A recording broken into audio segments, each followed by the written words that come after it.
We said there are three types of isometries: translations, reflections, and rotations.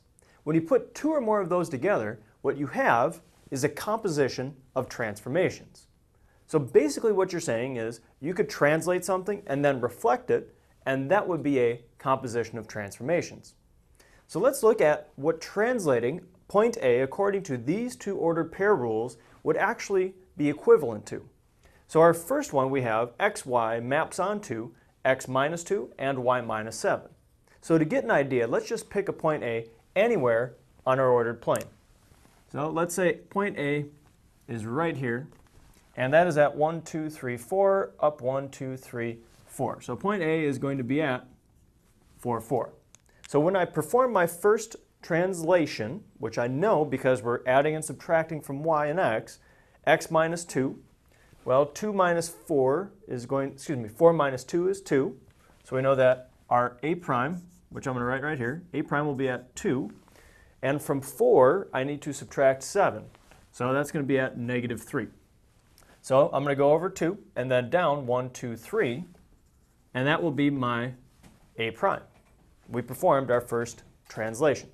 Our second one says to add 1 to our x. So A double prime, if I add 1 to 2, that's going to be 3. And if I add 3 to my y, we're going to be at 0 because negative 3 plus 3 is 0. So A double prime is at 1, 2, 3, 0. So I'm going to write A double prime right there. So notice what we did. Our first translation went down, and then our next one went so the first one went down and to the left, next one went up and to the right. But couldn't that have just been the same as moving from A to A double prime? Couldn't we have just said that in one single translation? And the answer is yes. So the way that you would do this is, if we come back here, add up what we're doing to our x's. So we're going to say that negative 2 plus 1 is negative 1. So the equivalent translation was doing x minus 1. Well, let's go back and make sure that that was correct.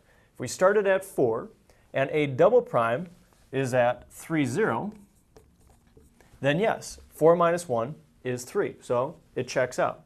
If we go back here, we see that we have y minus 7 and y plus 3. Negative 7 plus 3 is negative 4. So according to our overall translation, we should have, from where we started, dropped down 4. And if we started at y equals 4, and if we ended up at 0, then yes, that is correct. So whenever you have more than one translations, all you need to do is look at your x coordinates, add those up, whatever you're doing to them, and do the same thing for the y's, and you'll have your overall translation.